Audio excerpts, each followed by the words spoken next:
Hello, everyone. I think we're live now here on YouTube Live for our first Ask Me Anything series. My name is Jen Rozier. I am the owner of Tutor Doctor Suburban Boston and founder of Prep U Admissions, where we've been helping students and families navigate the college admissions process for just over 30 years. And we're so excited to have you here with Jessica Bush. Jessica, do you want to say hi? Hi, everybody. I am Jessica. I am the owner of Tutor Doctor in Northern New Jersey, right over the George Washington Bridge. And I've owned my business almost 11 and a half years now. Lots of test prep going on.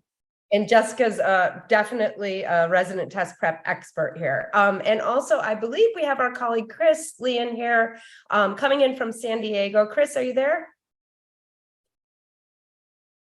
All right, I think Chris will be joining us shortly, and I'm sure he'll pop in when he's ready. So anyway, let's see, Eastern time here outside of Boston, it's 7:30 p.m. I know we have people here from all over the country zooming in, so we appreciate it, or YouTubing in, I should say. Why are we here? We're going to keep things very concise for you, but what we're trying to do, basically day in and day out, we're all fielding questions from concerned parents and students who are trying to figure out what to do in the midst of all the changing college admission, how college admissions is changing really so dramatically over the last few years. Just super high level, some of the biggest questions we tend to get have, center around things like test optional and what to do about testing in this new age. And also with the coming of the digital SAT, we're seeing lots of questions too about what matters in college admissions, whether it's for elite universities or for just your regular, state university. Lots of questions about what matters and what admissions officers will take into account, and what parents and students can do to improve their chances so that in the end they have choices that make sense for them. So that's why we're here today to host our first Ask Me Anything. And actually, I see Chris popping in here now. So Chris, if you'd like to say hello, please do go ahead. Good afternoon. Good evening. Thank you for everyone joining us today. The date is Wednesday, June 28th, just so that the information that's presented here can be put into that context. So if you're listening to this out in September, October, some of the events, some of the things might have changed, but just wanted to alert everybody that we're coming to you at the end of June. Okay, very nice. Okay, so Chris is out in San Diego. He has many, many years as a Tutor Doctor owner and as an educational consultant, specifically with expertise as well in test preparation and things around college admissions. So with all that, what I'd like to do is start, Jessica, some of our friends, families, colleagues, and clients have reached out to us in advance of this session and asked us to field a few questions. And so I'd like to start with one that has really topped the list for us. And I'm going to throw this one at Jessica. Jessica, how important are SATs and ACTs in the college admissions puzzle now that there are so many schools that are test optional? Well, I think that it really depends on the choice of university or college that the student's looking at. And, the most important thing is the position we are in is we have a choice. Scores can absolutely be an asset and differentiate us and also help to give our students scholarships. But it depends. That's why I personally like to give our students practice tests so that we can really get a sense of exactly where they're at. Because if I have a student that comes in with a very low score, like under 1,000 on an SAT, we really have to talk about financially, is it the best option? Or, do your scores match or exceed the target scores of your universities, and is it worth it? Okay, yes, absolutely. And Chris, do you have anything you want to add to that? The only thing I might say is just to amplify what Jessica so rightly said, it is very much sort of the nexus of the colleges as well as the individuals. And really, and it is changing. We're hearing reports, not so much by the week any longer, but by the month, where many of the colleges are changing their policies or slightly adapting them. So it is a dynamic, somewhat fluid situation. So do keep that in mind as if you have a sophomore, junior, or senior and you're applying. And the other thing you can do, obviously, is give any of us a call and we can help you make sense of it. Okay, great. I'm gonna just pause for just a moment. We're hearing from a couple of our clients and friends that they are not seeing us on live right now. And so I'm gonna just pause for a moment and make sure that you guys can all see us on this YouTube live. And I'll actually text a couple of our client families as well. So if you are live with us, if you could bear with us for just a moment, we're gonna try to resolve a technical difficulty. One moment, please. Yes.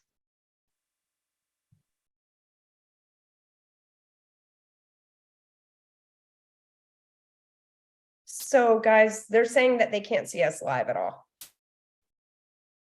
Let's check the YouTube live. Okay. It does appear one or two people can see us live, so I don't know whether it's an individual type of situation, but yes, we can look into that. Chris, ask Tiffany if she sees us talking.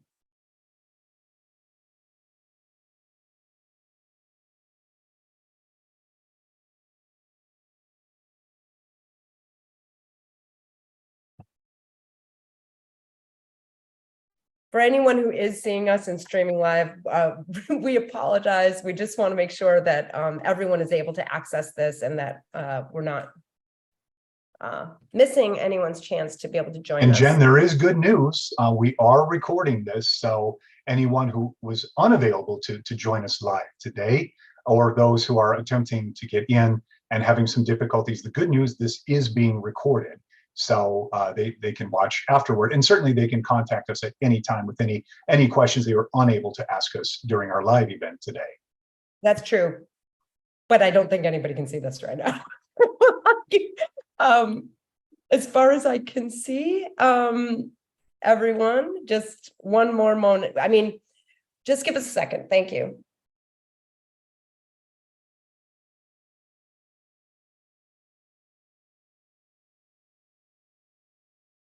We'll just take this brief intermission to mention that summertime is a great time if anyone has interest in test preparation. And the idea we've always recommended for so many people is to, as best as possible, remove your test preparation from the school year when possible. Many test preparation programs are like having another class. And so if test preparation or even the practice testing and such can be pulled into the summer preceding the junior or senior years, that's always a good use of time. And it also has a twofer in that you can become better prepared for the upcoming school year. So there's sort of a time savings tip while we're in our intermission. Okay, great. Thank you, Chris. Well, it sounds like a couple people are able to, at least some of our viewers are able to see us now live. So let's just forge ahead. Thank you, Chris, for filling the time for us as we work out the difficulties. I'm going to go ahead and ask I think we're good. Okay, awesome. I'm going to actually throw another question to you, Chris, that was presented to me. And I think you'd be a great person to answer this. So this is coming from one of our parents here in Massachusetts. I've been told that my rising junior should wait for the digital SAT, which is coming out in March, rather than taking it sooner rather than later. Do you agree with this advice? Or further, when should my student begin to prepare for SATs or ACTs? And Jen, thank you for asking that, because I think from Boston to New Jersey to San Diego to Los Angeles and every point in between, that is one of the biggest questions we're receiving. That usually comes after, do the SAT and ACT matter anymore, which Jessica just mentioned, yes, they do. For most students, but the digital. What's happening right now, for those who aren't aware of this, just quick backdrop. College Board said March of 2024, they will inaugurate their new digital version of the SAT. It's not just digitizing the current one. There are some significant changes in the exam itself, question types, techniques, the flow of it. It is a reduced test. However, there are still quite a few questions and several unknowns pertaining to it. The current test will continue to be administered through December of this year. Many students, at least here in my area, do take the official exam 2 and sometimes even 3 times for college admissions and even scholarships potential. So if you look at that, you have up until December to be able to take the exam again, up to 2 or 3 times. So the digital exam, again, targeted to happen in March 2024. Now we're comparing that with the digital PSAT, which was to be fully digital this October.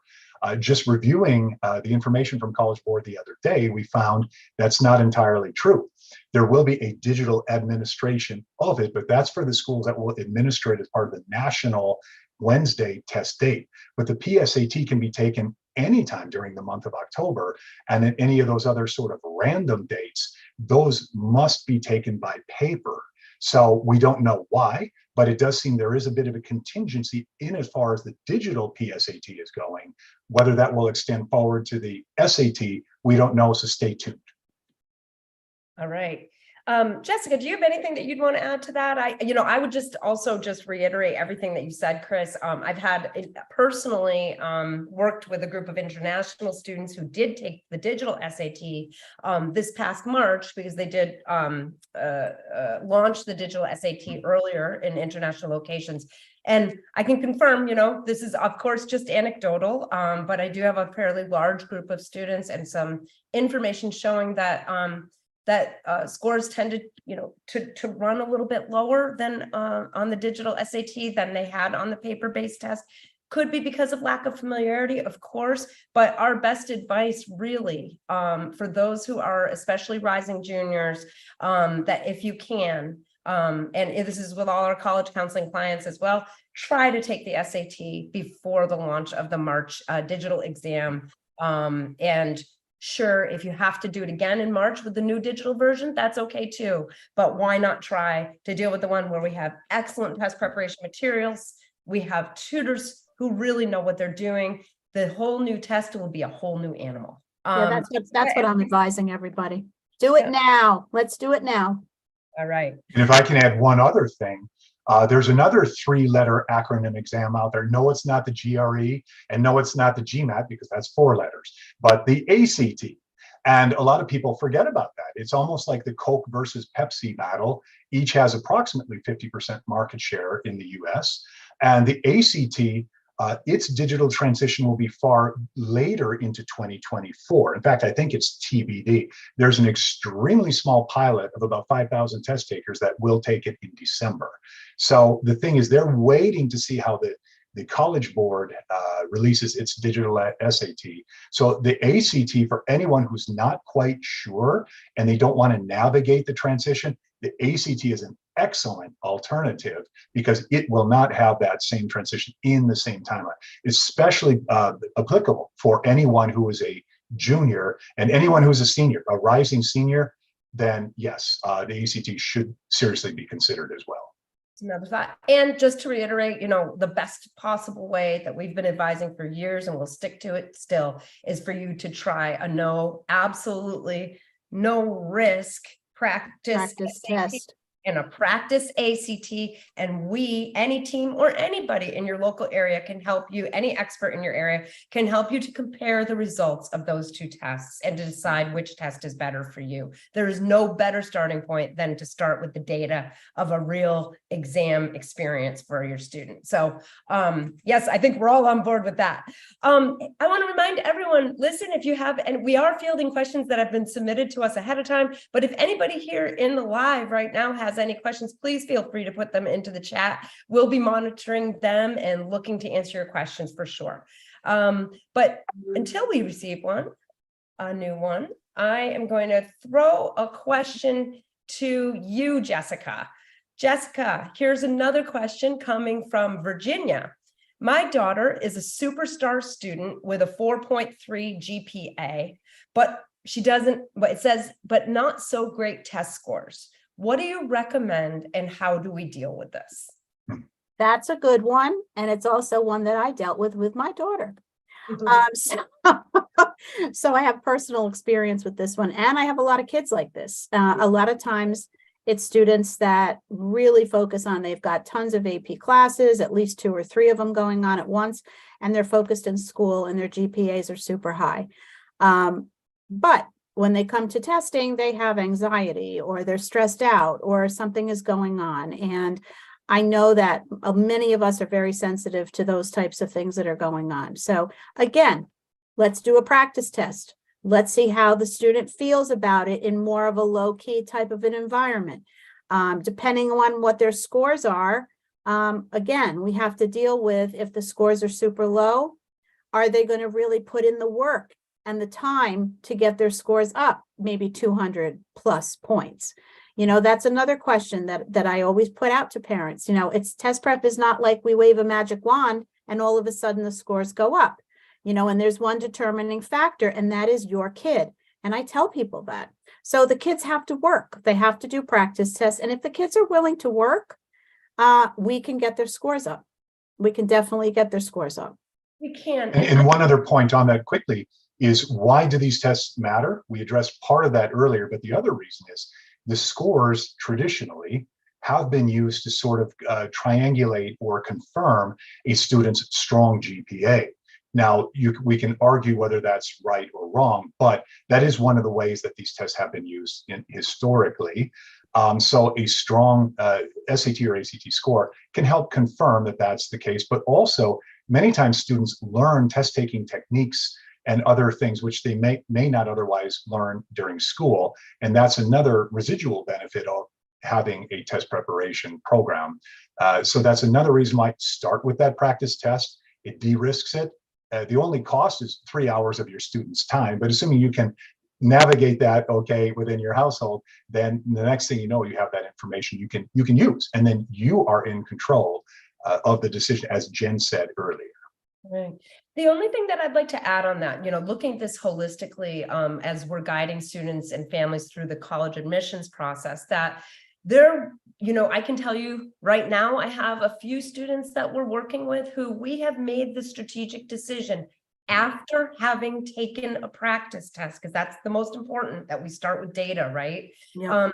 That maybe focusing a lot of energy on improving an SAT score may not be the best way to improve this student's chances of admission or scholarship. So, Right. for example, if you have a student, again, you have to start with a practice test to see where you stand. But if you have a student who's starting, you know, with an SAT score of 900, which is on the lower end, that student would likely have to improve scores. Even if you're just shooting for state universities, for example, you'd have to improve your scores by 200 to 300 and maybe even more plus points.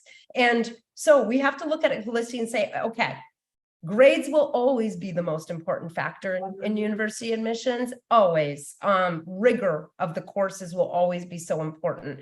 And so then these students who, you know, you have to make a strategic decision with an expert advisor about whether it is in your student's best interest to pour time, energy, and effort into SAT scores, or into amazing extracurriculars, fantastic grades, and the highest level of rigor that they can get. So that's, again, I think the thing to reiterate here, and I think that's sometimes when we're trying to give generic or a little bit more generalized advice, is that in fact, most of the time, this stuff is all highly individualized. And so that's why it always makes sense to just sit down with a trusted person and talk it through. Yeah.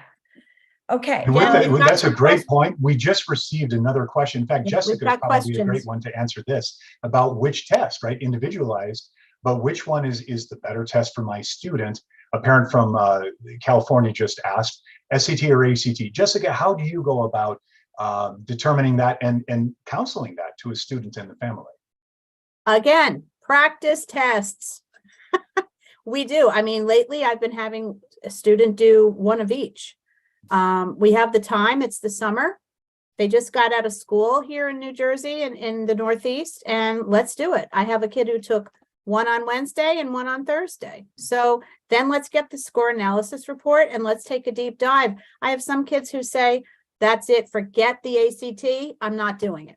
And then I have some kids who say the opposite. So let's really take a deep dive look at which is the best test. But again, I believe in taking a full practice test of each, even the diagnostic, great, I like, if they're going to have the time to do it, let's do the full practice test.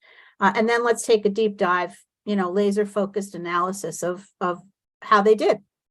And of course, just to add on to that, for those of you, most will know that, there are some similarities between the SAT and the ACT, but there are definitely, just to keep it super high level, there are some distinct differences.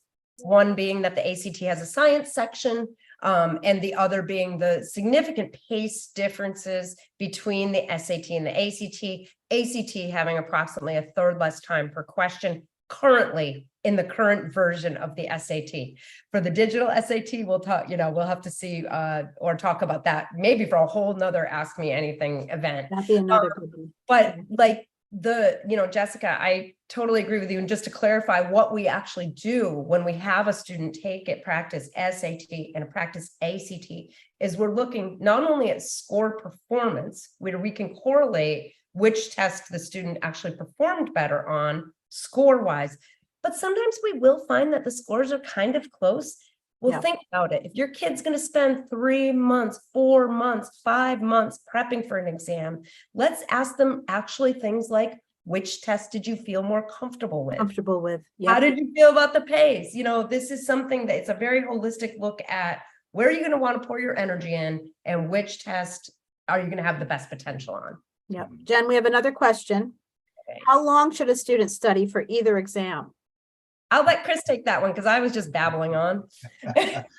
No, this is all great information. I'm learning, and I've been doing this for a while, so this is great. How long should they study? Well, first of all, again, to quote my colleagues, start with that practice test, because number one, it really helps identify sort of the areas of strength and the areas for improvement. But secondly, that will help fine tune the amount of time that is needed. If you look at sort of better quality test preparation programs out there, particularly for students who are targeting, good or certainly elite universities, you normally are looking at somewhere between kind of the low end, maybe a 12-hour program, but these days they tend to be more in the 18 to 24 hours, some more than that. And again, it really comes down to what's the student's starting point, where do they need to go, and what is that gap between that must be filled. I would say also, it's in addition to time, the other thing, there's two other factors when it comes to selecting a test prep program. Number one, what is the expertise of the tutor? But also equal to that is, what is the curriculum? You don't want to have somebody who's sort of well-known, but just thumbs through practice test booklets that you can buy on the shelf or through Amazon, and then start working that way. That's a defocus. There's no plan. You want to have a plan, you want to have expertise, and you want to have goals. If those three things are in place, then typically you're looking at, maybe 16 to 30 hours in that range. Yes. And I may have missed it. Chris, did you say across kind of what time period? Did you say like, how many? Yes, that's very important too. People refer to it as test prep season.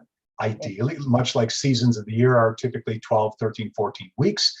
Similar type of thing. This shouldn't be a multi-year curriculum. It's really the capstone. It's really to polish and perfect your first 10 years of primary and secondary education and be able to demonstrate those learnings and those results in the format of the test. And that's why a test preparation program is good, because it will address that, as well as the strategies and the pacing and timing required to thrive on a high stakes exam.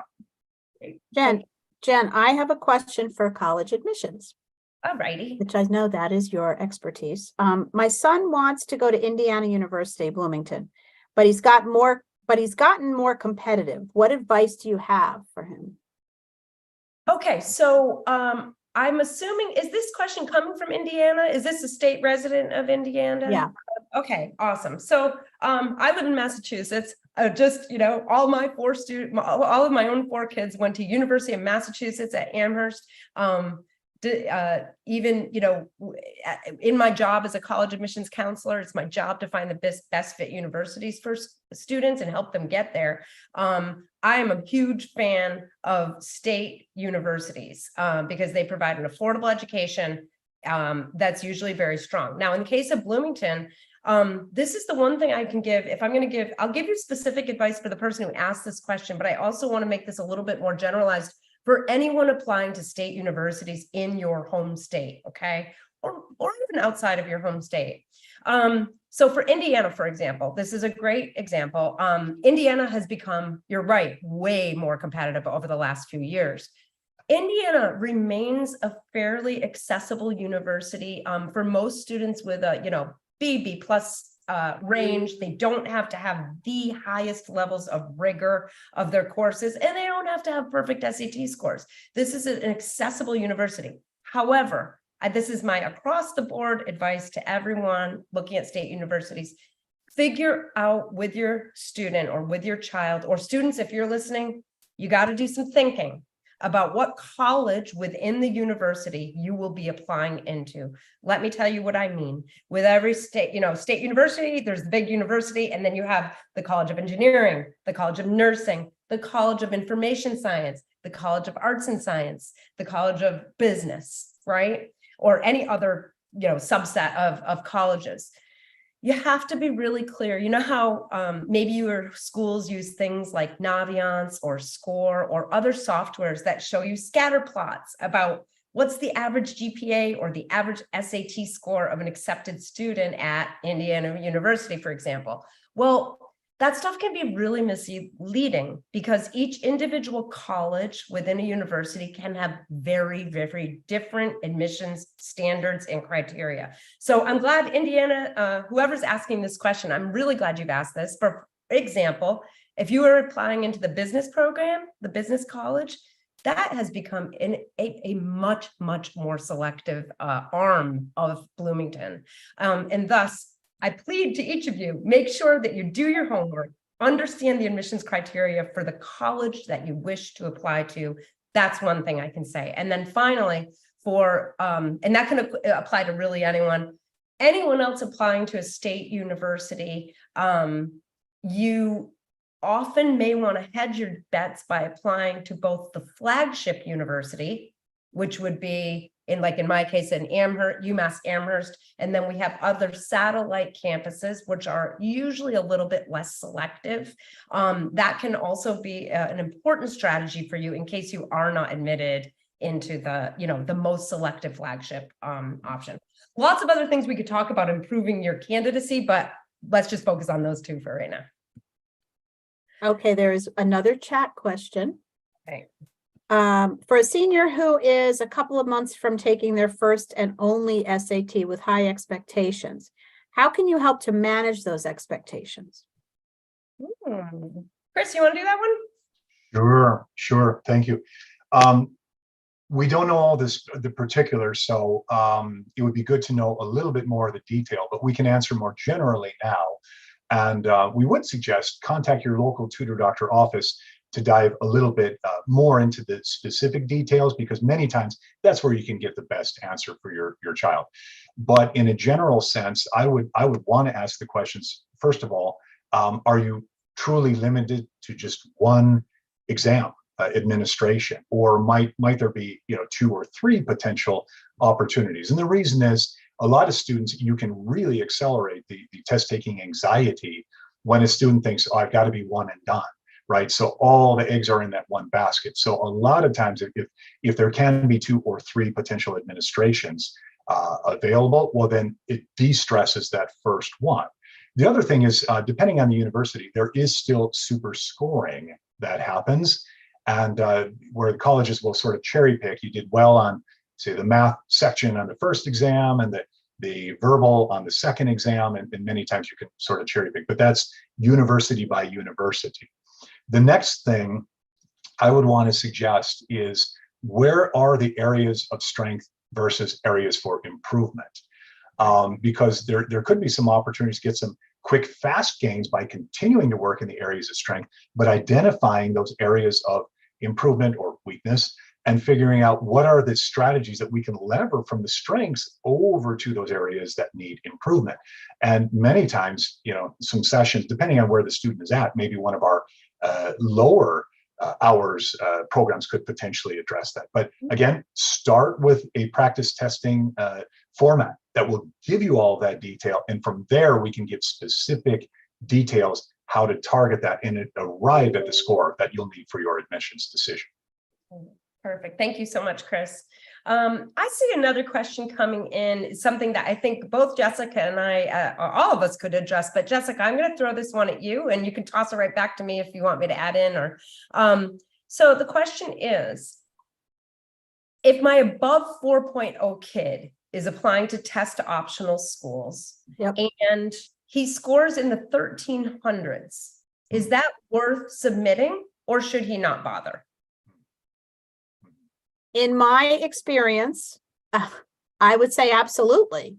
I mean, I don't think a 1300 is shabby. I mean, what's the national average right now? 10, 20, right? So, Yeah. so it depends on the school, right? It depends on the school. So I think they need to go in and look at their scatter plots on whatever these particular schools are, even if they're test optional, you know, and see what the schools are who the schools are accepting and not.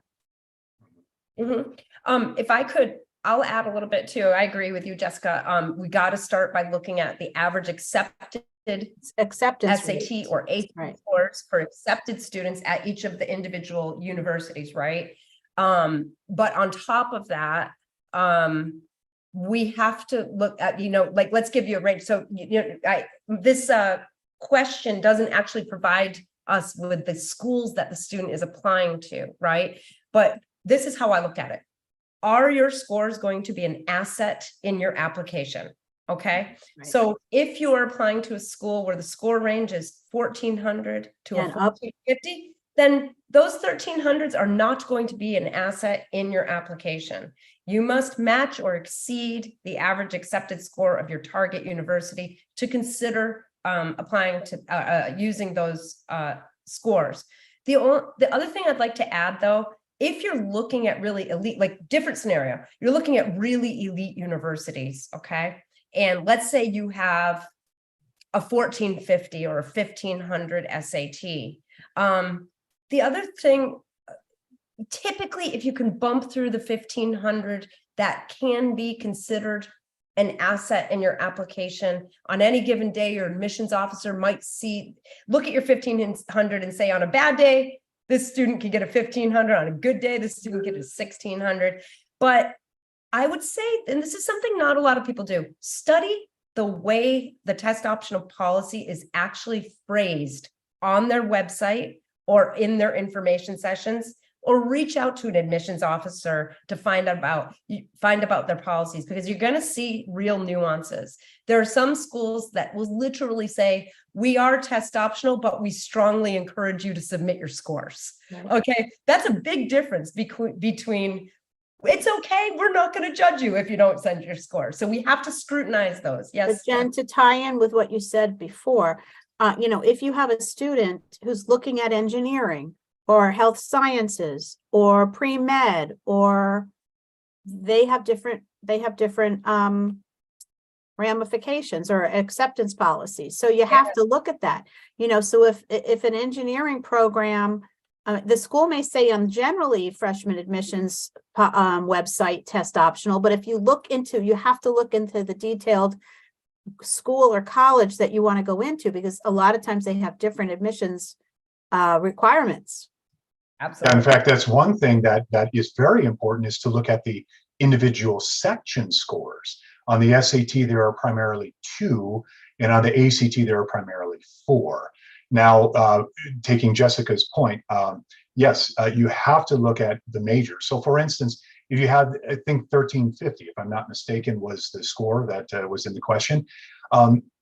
With an SAT, or if it was the ACT, similar sort of thing, if there's a tremendous imbalance between the section scores, that can be problematic on the one hand. So ideally, you know, you don't have a 70, 80, 100 point difference between your section scores, because the colleges could take a look at that, and that might impact the perception of college readiness. The other thing is, if you do have an imbalance, it may not be tragic if it turns into you've got a really strong math score and you are applying toward engineering or medical or the sciences.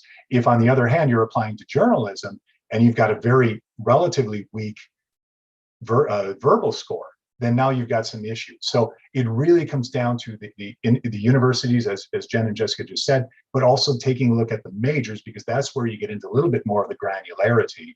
And then there's also the scholarship awards potential purposes. We've had, through the years, in my San Diego office, we've had people that have already been accepted. They've already chosen to go to a particular college, but they have a scholarship award program that they clearly post on their website. If you have this GPA and this SAT score, then you get this amount of money. If it's this higher GPA and there's a higher SAT, then you get more. The college that my oldest daughter went to, she was a beneficiary of that. And so a lot of times, again, you'll find that information on the school's website. And one last thing I'll just quickly say, we've spoken a lot about SAT and ACT scores today. We touched a little bit earlier on sort of the general portfolio that a student will present as part of the admissions.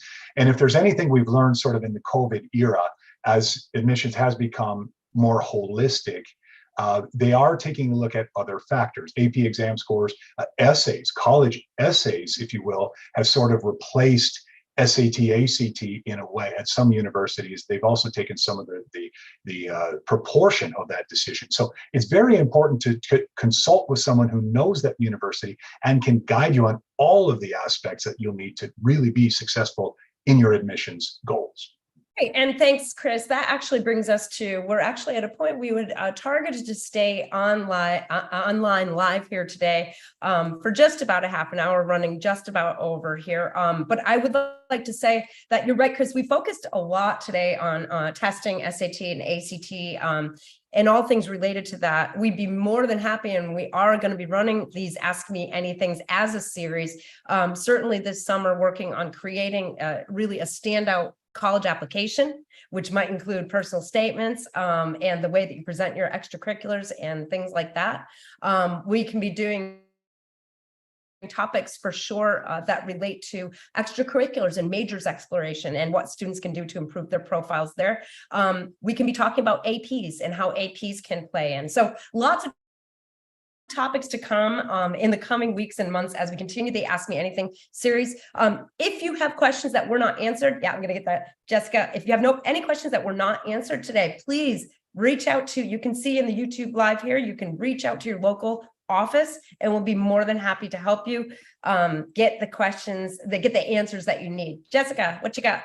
Well, we have 2 more questions. Do we want to answer them now? We'll stay on, and if anybody has to go, thank you for being here today. Let's do them quickly. All right. From Nick, what is the deadline for students to submit their test scores?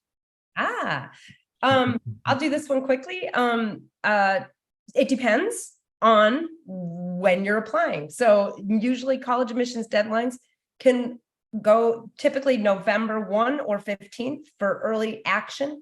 In the UC system, that would be November 30th, but they won't be looking at your SAT scores. So that will be a moot point. But November timeline. And then or you could be applying regular decision in the January timeline. And for some select schools, there's the rolling admission timeline, which would occur earlier, actually September, October. But for most schools, you'll either be applying in November or January. Believe it or not, many schools will accept scores that come trickling in a few weeks after the deadline. So for example, there's an October SAT. Many schools will accept October SAT scores, even though you might not get those scores back for November. Till November. Really what we recommend, guys, though. We like to take a planful approach. So yeah, long story short, question, the answer is typically try to get them in by the deadline, which is either November or January, but there is a little bit of wiggle room in that by a couple of weeks. This is the final question, and it's interesting one. How many points do students improve from a practice test to a final? That is debatable. That's a topic for a whole another show. But what, yeah, I mean, I'll just jump in quickly. I would recommend, since there's, as Jen said early on in this discussion, there's so many nuances when it comes to SAT and ACT, and unfortunately, sort of the rumor mill out there has people thinking it's like a 0 to 60, 4.5 seconds, like a car. Well, students are not machines. So there are a lot of factors involved. And for to do justice to that question, which is very important, we would strongly recommend contact your local tutor doctor office or any of us in the information you'll see in the bottom of the video on our website here on the YouTube channel. And we would love to put you in contact with someone who understands the colleges you're targeting and can give you very localized advice to ensure you have that solid question, because there are so many nuances to it. And us giving a number out today would probably not be what the information is you need. Yeah, we want to give you the most authentic and true answers that we possibly can. And these score improvements really, they vary based on the starting score, the level of effort the student puts in, and a lot of other variables that must be discussed in order to make that determination. So thank you for the question, and we're happy to talk it through on an individual basis. Well, so thank you all for joining in. I think we had some great questions and a great turnout today, and we will be doing more. So stay tuned on our new fabulous YouTube channel. And everyone want to say goodbye? Thanks so much for being here, everyone. Thank you.